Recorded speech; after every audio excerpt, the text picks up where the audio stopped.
xuclar roda de l'Esperanza Aguirre. Necessitem a Catalunya fer una política fiscal diferent de la del govern del Partit Popular. I això avui ha d'estar molt present amb aquests dirigents polítics que heu tingut l'honor, com sempre, d'acompanyar-nos en aquesta important manifestació del 1 de maig.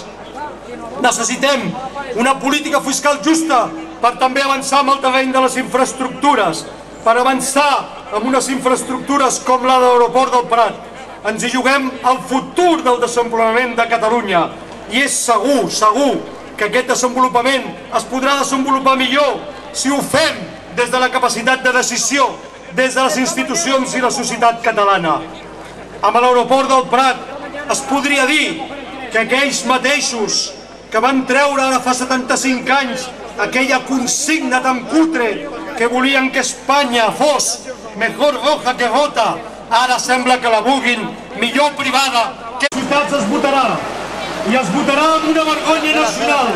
Una part molt important de la població no podrà fer-ho.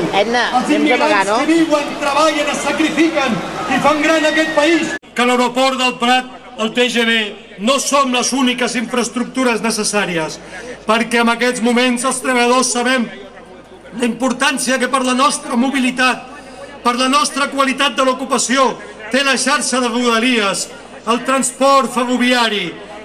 Espanya no es pot permetre el luxe de ser el país que té una xarxa de TGVs d'alta velocitat més avançada i en canvi té una xarxa de rodalies, de ferrocarrils de proximitat més endarrerida.